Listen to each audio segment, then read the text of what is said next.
आप सभी प्रतियोगी छात्र एवं छात्राओं को स्वागत है मेरे चैनल अवस्थी क्लासेस में। मैं आरपी अवस्थी आप सभी विद्यार्थियों को नमस्कार करता हूं। तो हम पढ़ रहे थे भारतीय इतिहास और भारतीय इतिहास में पढ़ रहे थे वैदिक काल। वैदिक काल के अंतर्गत हमने पढ़ा था उत्तर वैदिक काल, जिसमें आज हम पढ़ेंगे उत्तर वैदिक काल की आर्थिक व्यवस्था। उत्तर वैदिक काल की आर्थिक व्यवस्था यानी इकोनॉमिकल कंडीशन ऑफ पोस्ट वैदिक काल। तो आर्थिक व्यवस्था में हम देखते हैं कि उत्तर वैदिक काल में आर्यों की स्रोत का जो प्रमुख साधन था, प्रमुख साधन वो कृषि था। क्या था? कृषि, एग्रीकल्चर। जबकि पूर्व वैदिक काल में हमने पढ़ा था पशुचारण और कृषि भी आरंभ हो गई थी, लेकिन जो उस समय आय का प्रमुख साधन था वो पशुचारण था, कैटल बेस्ड लाइफ था। क्योंकि इस समय क्या है, आर्थिक व्यवस्था का जो प्रमुख साधन है वो कृषि है। ठीक है। सबसे पहले ये विवरण मिलता है अथर्ववेद में। अथर्ववेद में ये विवरण मिलता है। अथर्ववेद में क्या विवरण मिलता है कि सबसे पहले पृथ्वैन्य ने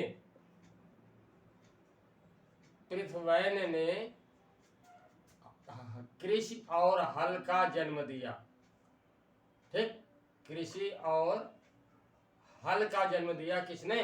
पृथ्वैन्य ने। यह विवरण कहाँ मिलता है? अथर्ववेद में। अथर्ववेद में यह विवरण मिलता है कि सबसे पहले पृथ्वैन्य ने कृषि और हल का जन्म दिया। ठीक। सर्वप्रथम शतपथ ब्राह्मण में कृषि की समस्त क्रियाओं, शतपथ ब्राह्मण में ये उल्लेख मिलता है कि कृषि की जो समस्त क्रियाएं हैं, ठीक, वो आरंभ की गई। कृषि की समस्त प्रक्रियाओं जैसे कर्षण, बपन, लूनन, मर्षण का उल्लेख मिलता है किसमें? शतपथ ब्राह्मण में। शतपथ ब्राह्मण में सबसे पहले कृषि की समस्त क्रियाओं जैसे कर्षण, कर्षण मीन्स होता है जुताई, प्लफिंग, ठीक, जुताई। तत्पश्चात भाई पहले खेती की जुताई की जाती है, फिर बुआई की जाती है। तो बुआई का के लिए शब्द क्या है? वपन। ठीक, बुआई। फिर इसके बाद फसल काटी जाती है तो लूनन, कटाई। कहीं कहीं आज भी जो है इसे लौनी कह बोलते हैं। ठीक है, लौनी। तो लूनन, कटाई। इसके बाद जो है फसल की मड़ाई।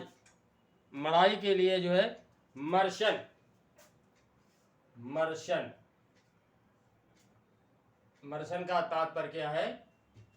मड़ाई, थ्रेसिंग जिसे कहते हैं। ठीक, तो इसका उल्लेख मिलता है, यानी कर्षण, बपन, लूनन और मर्शन का जो है उल्लेख मिलता है सबसे पहले शतपथ ब्राह्मण में।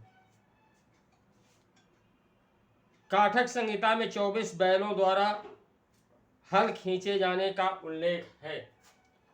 काठक संहिता में ये उल्लेख मिलता है कि 24 बैलों द्वारा खींचे जाने वाले हल का प्रयोग किया जाता था। ठीक, काठक संहिता में उल्लेख मिलता है कि 24 बैलों द्वारा खींचे जाने वाले हल का प्रयोग किया जाता था। साथ ही साथ विभिन्न प्रकार की जो फसलें थी उनका भी उल्लेख मिलता है किसमें? यजुर्वेद में। ठीक, यजुर्वेद में किन किन फसलों का उल्लेख मिलता है देखते हैं। यजुर्वेद वेद में किन किन फसलों का उल्लेख मिलता है। ब्रीह, ब्रीह कहते थे धान को, ठीक, धान, इसका उल्लेख किसमें मिलता है? यजुर्वेद में। ब्रीह, यव, यव मीन्स है जव, बार्ले जिसको बोलते हैं, ठीक। यव, माण, माण मीन्स है उड़द, उड़द। और किसका उल्लेख मिलता है? मुद्ग, मुद्ग मीन्स है मुद्ग, मूंग, मूंग। और गोधूम, गोधूम यानी गेहूं, व्हीट, गेहूं का उल्लेख मिलता है। इसके अतिरिक्त मसूर। तो इन सारी जो है फसलों का उल्लेख यजुर्वेद में मिलता है, यानी ब्रीह, यव, माण, मुद्ग, गोधूम, मसूर आदि फसलों का उल्लेख जो है यजुर्वेद में मिलता है। इसके अतिरिक्त जो है दो तरह के धान, ब्रीह एवं तंडुल तथा ईक्ष का उल्लेख अथर्ववेद में मिलता है। अथर्ववेद में किसका किसका उल्लेख है? अथर्ववेद में दो प्रकार के धान, ब्रीह और तंडुल। तंडुल वैसे व्यवहारिक भाषा में चावल को तंडुल कहते हैं, लेकिन ये यहाँ पर धान का प्रकार है। अथर्ववेद में जो है दो प्रकार के धान, ब्रीह और तंडुल का उल्लेख है। साथ ही साथ ईक्ष, ईक्षु, ईक्ष से तात्पर्य क्या है? गन्ना यानी शुगर के। इनका उल्लेख जो है अथर्ववेद में मिलता है। और तैत्तरीय उपनिषद में अन्न को ब्रह्म कहा गया है। तैत्तरीय उपनिषद में, तैत्तरीय उपनिषद में अन्न यानी अनाज, जो अनाज है जिसे अन्न कहते हैं, इसको ब्रह्म कहा गया है। ब्रह्म कहा गया है क्योंकि उदर पोषण जो है इसी से ही होता है। जो पुष्टता का आधार है वो अनाज ही है। बिना अनाज के जो है जीवन नहीं चल सकता है। तो इसे ब्रह्म के नाम से संबोधित किया गया है। और अथर्ववेद में सिंचाई,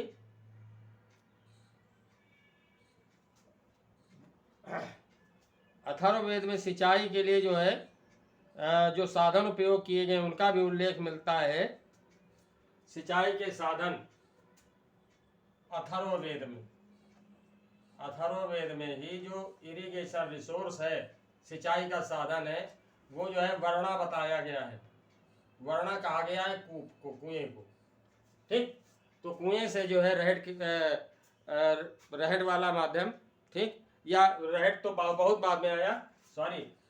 सिंचाई कैसे होती थी? पुर के द्वारा, एक डोल होता था चमड़े का, तो उसे जो है बैलों के द्वारा जो है खींच करके रस्से से उसे पानी जो है ऊपर आता था, मतलब बैलों के द्वारा जो है उसे खींचा जाता था।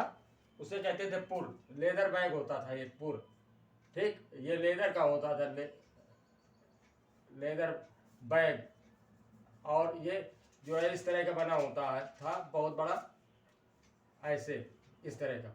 यहाँ जो है लोहे के कुंडे लगे होते थे, उसी में रस्सा बांध दिया जाता था। तो इसको जो है ये जो है पानी में डूब जाता था और इसको खींचा जाता था बैलों से, और फिर नाली में पलट दिया जाता था। तो इस तरह से पूर्व के द्वारा सॉरी सिंचाई होती थी, तो वर्णा का उल्लेख मिलता है अथर्ववेद में सिंचाई के लिए, और साथ ही साथ नहर का भी उल्लेख मिलता है। क्वेश्चन बनता है कि नहरों का उल्लेख सबसे पहले मिलता है, तो ये मिलता है अथर्ववेद में। तो ये हमने देखा जो है। साथ ही साथ यजुर्वेद में जो है हल को शीर कहा गया है। यजुर्वेद में सवाल बनता है कि हल को शीर कहा गया है, हल को शीर कहा गया है, शीर। तो ये सवाल बनता है कि हल को शीर कहा गया है, 4 ऑप्शन दे दिए जाए तो आपका उत्तर होगा यजुर्वेद। तो इस तरह से ये हो गई कृषि की बात।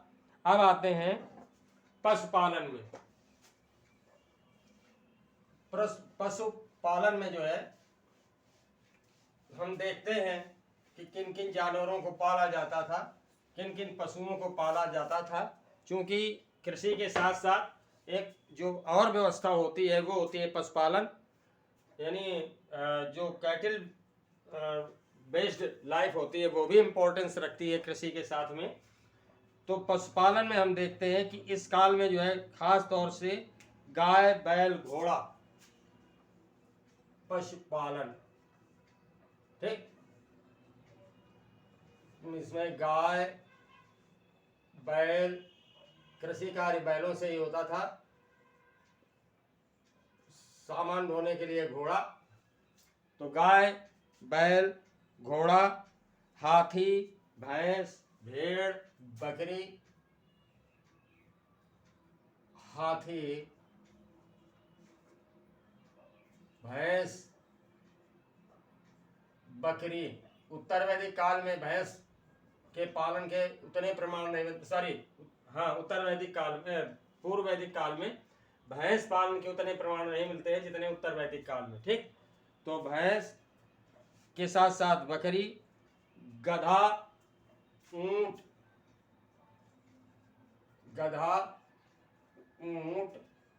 और शूकर। शूकर का मतलब है सुअर यानी पिग, ठीक, पिग। तो इनके उल्लेख मिलते हैं, इनका उल्लेख मिलता है पशुपालन में, यानी पशुपालन में जो है गाय बैल घोड़ा हाथी भैंस बकरी गधा ऊंट और सुअर के पालन के प्रमाण मिलते हैं। महत्वपूर्ण पशु के रूप में गाय को पाला जाता। तो जो इम्पोर्टेंट सबसे ज़्यादा इम्पोर्टेंस था वो जो है गाय का था। सवाल अगर पूछा जाए कि पशुपालन के अंतर्गत उत्तर वैदिक काल में प्रमुख पशु था, तो स्वाभाविक है कि इसका उत्तर क्या है, गाय है। साथ ही साथ बड़े बैल को उत्तर वैदिक काल में महोक्ष कहा जाता था। बड़े बैल को, यानी जो 1.5 डॉल में बड़ा होता था, उसको इस उत्तर वैदिक काल में क्या कहा जाता था, महोक्ष, ठीक। तो उत्तर वैदिक काल में बड़े बैल को महोक्ष कहा जाता था। और अब आते हैं इस काल में हम देखते हैं उद्योग धंधे क्या थे, ठीक। उत्तर वैदिक काल में उद्योग धंधे क्या थे हम देखते हैं। स्मॉल स्केल इंडस्ट्रीज जो थी वो क्या थी। प्रमुख व्यवसाय जो है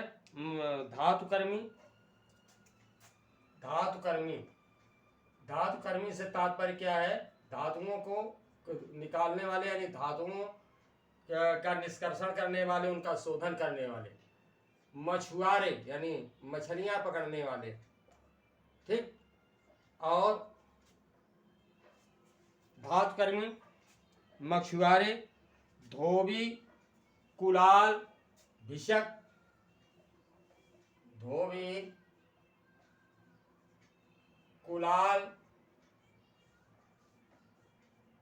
भिषक। भिषक होते हैं नदियों के किनारे सब्जी की खेती करते हैं। और इसके अतिरिक्त जो है भिषक चिकित्सक को कहते हैं, भिषक कहते हैं चिकित्सक को, चिकित्सक यानी आयुर्वेद से जो चिकित्सा करते थे वो भिषक कहलाते थे, ठीक। आपने एक दोहा पढ़ा होगा कि रहीमन बहु भेषज करत व्याधि न छाड़त साथ। तो भेषज माने होता है चिकित्सा, आयुर्वेद की चिकित्सा, और आयुर्वेद की चिकित्सा करने वाले जो है भिषक कहलाते हैं। ठीक है, तो इसके अतिरिक्त जो है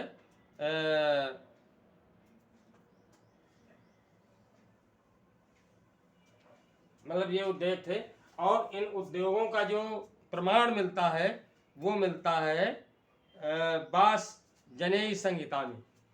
इनका यानी उद्योगों का जो विवरण मिलता है वो मिलता है वास जनेयी संहिता। वास जनेयी संहिता, वास जनेयी संहिता में जो है उल्लेख है किनका, धातुकर्मी, मछुआरे, धोबी, कुलाल, भिषक और चिकित्सक का। इसके अतिरिक्त जो है तैत्तरीय उपनिषद में जो है रथकार का उल्लेख मिलता है। तैत्तरीय संहिता में, तैत्तरीय संहिता में किसका उल्लेख मिलता है, रथकार, यानी रथ का निर्माण करने वाले का। ठीक, तैत्तरीय संहिता में रथकार का उल्लेख मिलता है। अब आती है बात वस्त्र निर्माण की। कौन कौन से जो है वस्त्र बनते थे। वस्त्र निर्माण मानव जीवन का ये भी एक प्रमुख हिस्सा है। बिना वस्त्रों के जो है जीवन कठिन है, बिना जीवन निर्वाह बिना कपड़ों के जो है कठिन माना जाता है। तो किस किस प्रकार के वस्त्र उस समय प्रयोग किए जाते थे, तो ये है ऊन, जिसे कहा जाता था ऊर्ण उस समय, ऊर्ण, शण, ये जिसको कहा जाता था सन, ये जो है रेशा निकलता है, विशेष तरह का एक पेड़ होता है जिसे कहते हैं सनई। ठीक, तो ये स्टेम होता है यहाँ पर ऐसे जो है, इसमें बड़ी बड़ी डालें निकलती हैं। आप देखे होंगे कि बाजार में आते हैं सनई के फूल जिसकी सब्जी बनती है। तो इसका ये स्टेम है, इसको यहाँ से कट कर लिया जाता है और यहाँ इसकी जड़ें काट दी जाती थी। इतना हिस्सा जो होता था, ये जो स्टेम होता था, इसका गट्ठर बना करके इसे तालाब में जो है पानी में दबा दिया जाता था। ऊपर से जो है कुछ लकड़ी वगैरह रख करके और उसे में गीली मिट्टी तालाब की रख करके इसको 10 से 15 दिन दाबे रहते थे।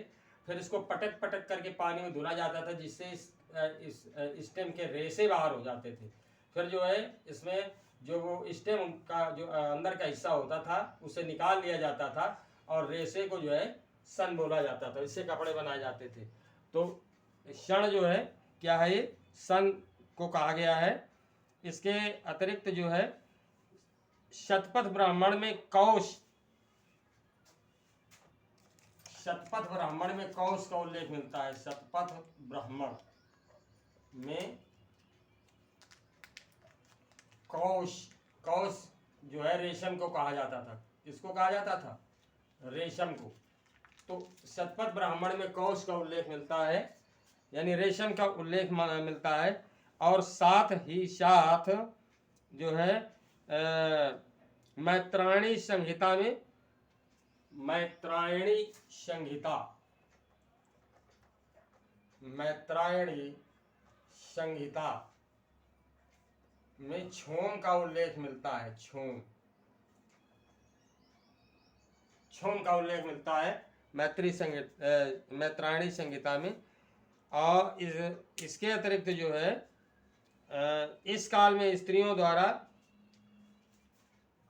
इस काल में ये बताया गया है, ये उल्लेख मिलता है कि इस काल में जो है स्त्रियां ऊन का कार्य करती थी। जैसे आज भी आप देखते हैं कि स्वेटर की बुनाई का काम महिलाएं ही करती हैं, सिलाई के द्वारा घरों में स्वेटर की बुनाई का काम महिलाएं ही करते हैं, पुरुष नहीं करते हैं। यहाँ तक कि महिलाएं जब कहीं सरकारी नौकरी भी करती हैं, टीचर वगैरह हैं, तो अपना जो है ऑफिस में भी लिए चली जाती हैं, टाइम मिला वहाँ भी बुनाई करने लगती हैं। फुर्सत के टाइम में जो है घरों में बुनाई का काम करती हैं। तो महिलाएं करती हैं आज भी। उसी प्रकार उस समय भी जो है महिलाएं ऊन की बुनाई का काम करती थी, साथ ही साथ कपड़ों की सिलाई का काम भी महिलाएं करती थीं। और सिलाई में सुई का उल्लेख मिलता है। तो ये वस्त्रोद्योग की बात हो गई। वस्त्रों की बात हो गई। अब जो है हम आते हैं धातु के काम। तो इस समय जो है जो भी धातुएं थी, सोना, चांदी, इनका उल्लेख मिलता है। इनसे विभिन्न प्रकार के आभूषण बनाने के प्रमाण मिलते हैं। तो जो सोना को जो है हिरण्य कहा गया है। हिरण्य, ये हिरण्य, पृथ्वी को हिरण्य गर्भा कहा गया है, यानी सोने का उत्पादन करने वाली। हिरण्य जो है सोना। त्रप, त्रप कहा गया है टिन को। टिन जिसे का केमिस्ट्री में फार्मूला होता है SN, ठीक है। तो जो है त्रप जो है टिन को कहा जाता था। और आयस, आयस, आयस मीन्स होता है जो है लोहा। यानी कृष्ण आयस और श्याम आयस कहा गया है। लौह यानी लोहा। तो आयस जो है लोहे को कहा गया है। इसका उल्लेख मिलता है उत्तर वैदिक काल में। और चांदी का उल्लेख जो है अथर्ववेद में मिलता है। ठीक, अथर्ववेद में चांदी का उल्लेख मिलता है। सवाल है कि उत्तर वैदिक काल में चांदी का उल्लेख मिलता है किसमें? आपको ऑप्शन दे दिए जाए तो अथर्ववेद में चांदी का उल्लेख मिलता है। सोने चांदी से विभिन्न प्रकार के आभूषण बनाए जाते थे। उत्तर वैदिक काल में मैंने अभी बताया कि लोहे को श्याम अयस और कृष्ण अयस कहा गया है। ठीक, तो ये पूछा गया है सवाल कई बार। भारत में लोहे के प्रयोग के साक्ष्य 800 ईसा पूर्व मिलते हैं। 800 ईसा पूर्व, 800 ईसा पूर्व मिलते हैं लोहे के प्रमाण के। ये सवाल यहाँ से पूछा गया है कि भारत में लोहे के प्रमाण के लोहे के इस्तेमाल का प्रमाण मिलता है। तो ये 800 BC में मिलता है, यानी ईसा से 800 साल पहले का मिलता है। और इसका प्रयोग जो है पश्चिमी उत्तर प्रदेश में, पश्चिमी उत्तर प्रदेश में मिलता है। किसमें?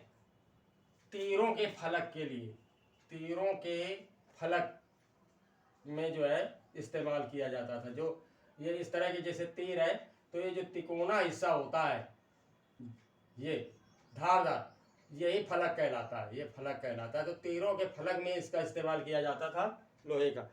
इसके पहले जो है आप पढ़ेंगे तांबे का यूज होता था। तो 800 ईसा पूर्व जो है ये प्रमाण मिलता है।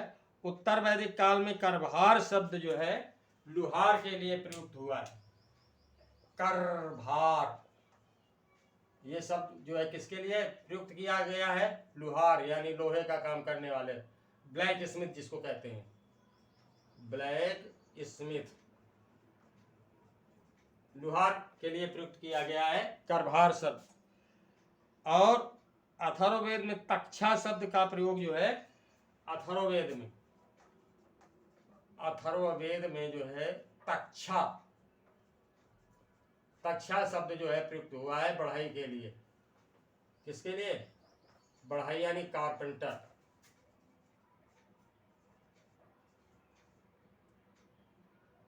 कारपेंटर के लिए यानी बढ़ाई के लिए। तो ये जो है तक्षा शब्द यूज किया गया है। और यजुर्वेद में कैवर्त शब्द जो है मछुआरे के लिए आया है। यजुर्वेद पूछे जाते हैं भाई। यजुर्वेद में कैवर्त, कैवर्त शब्द जो है किसको प्रयुक्त किया गया है? मछुआरा, फिशरमैन, फिशरमैन के लिए जो है कैवर्त शब्द प्रयुक्त किया गया है यजुर्वेद में। और कुलाल शब्द जो है कुंभकार के लिए आया है। कुलाल, कुलाल शब्द का प्रयोग अथर्ववेद में जो है किसके लिए किया गया है? कुंभकार यानी पॉट, जो पॉटर होता है मिट्टी के बर्तन बनाने वाला। ठीक, कुंभकार, ठीक, मिट्टी के बर्तन बनाने वाला, उसके लिए जो है कुलाल शब्द का प्रयोग हुआ है। इस काल में 4 प्रकार के बर्तनों में मृद भांडों से आज लोग परिचित थे। काले, 4 प्रकार के बर्तन बनते थे। तो काले, लाल, जिनमें लाल रंग का कलर किया जाता था, आज भी आप देखते हैं। तो काले रंग की पॉलिश होती थी, लाल, और साथ ही साथ चित्रित धूसर, चित्रित यानी चित्रकारी युक्त धूसर, मटमैले रंग का चित्रित धूसर मृद भांड। ठीक, तो चित्रित में क्या होता था कि चित्रण होता था, थोड़ा मतलब आलेख बना होता, तो कोई ना कोई डिजाइन बनी होती, लेकिन इनका कलर मटमैला होता था, धूसर होते थे, मटमैले कलर का होते थे, इनमें कोई शाइनिंग नहीं होती थी। काले जो बर्तन होते थे काली पॉलिश वाले, वो बहुत चमकदार होते थे, लाल पॉलिश वाले ये भी बहुत चमकदार होते थे। लेकिन जो ये चित्रित, जिसमें चित्रकारी की गई है और धूसर थे, तो ये इनमें कोई किसी भी तरह का आकर्षण नहीं था। ठीक, मटमैले रंग के होते थे। आज भी इस तरह के बर्तन आप देखते हो, और यही जो है बर्तन बहुत ज़्यादा महत्वपूर्ण थे। तो 4 प्रकार के जो है बर्तन थे, काले, लाल, चित्रित धूसर और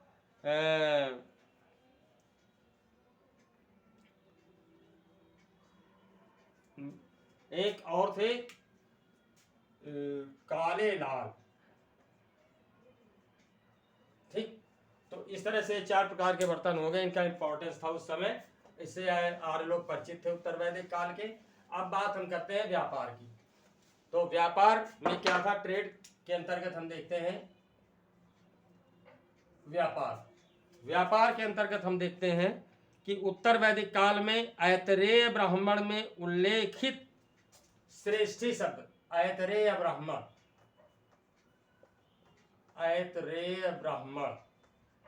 में जो है एक शब्द आता है, क्या, श्रेष्ठी। ये शब्द जो है व्यापारी के लिए प्रयुक्त किया गया है। ठीक, व्यापारी के लिए प्रयुक्त किया गया है। और वासजनेयी संहिता में उल्लिखित गण व गणपत शब्द, वासजनेयी संहिता में जो है एक शब्द प्रयुक्त किया गया है, क्या, वो शब्द है गण व गणपति। गण और गणपति, इन 2 शब्दों का उल्लेख किया गया है। इनका तात्पर्य क्या है, व्यवसायिक संगठन, व्यावसायिक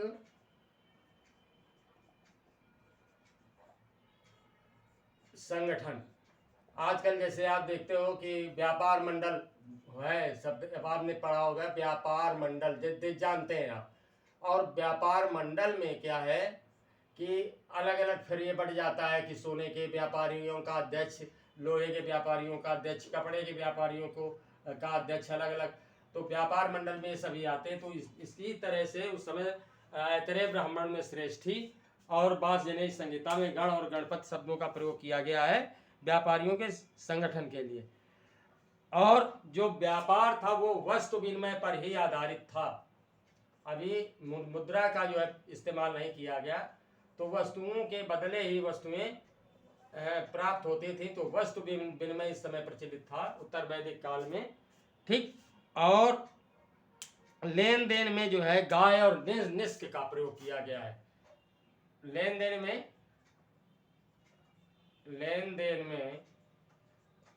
गाय और निष्क एक प्रकार का सोने का आभूषण था, तो इनका प्रयोग किया गया है। ठीक, का प्रयोग किया जाता था।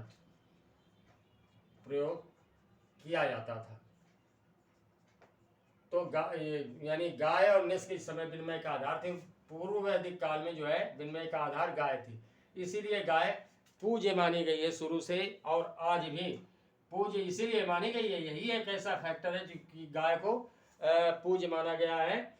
जैसे आज भी 1 रुपए का अगर सिक्का जमीन पर गिर जाता है या 1 रुपए का नोट गिर जाता है जमीन पर, तो हम उसे उठा करके माथे पे लगा लेते हैं, क्योंकि वो विनिमय का आधार है, बेस ऑफ ट्रेड।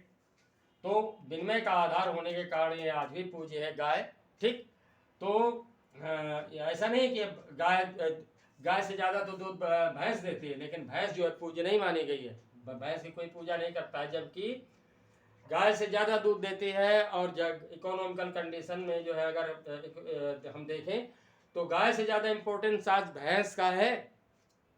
ठीक, तो यही एक कारण है कि उस समय विनिमय का आधार थी, इसीलिए पूज्य है उस समय से आज तक। और इस समय तौल के रूप में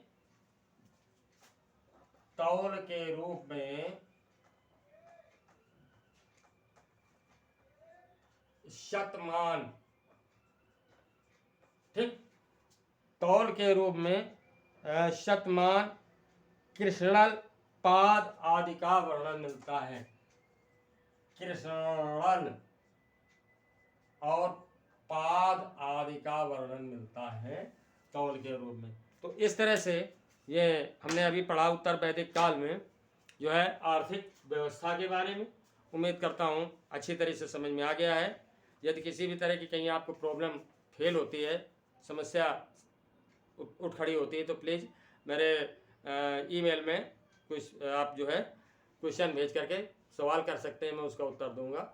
तो नए छात्रों से मेरा पुनः अनुरोध है कि मेरे चैनल अवस्थित क्लासेस को सब्सक्राइब करें, पसंद आने पर इसे लाइक करें और शेयर करें। तो नेक्स्ट लेक्चर में मेरी फिर आपसे मुलाकात होगी, तब तक के लिए नमस्कार।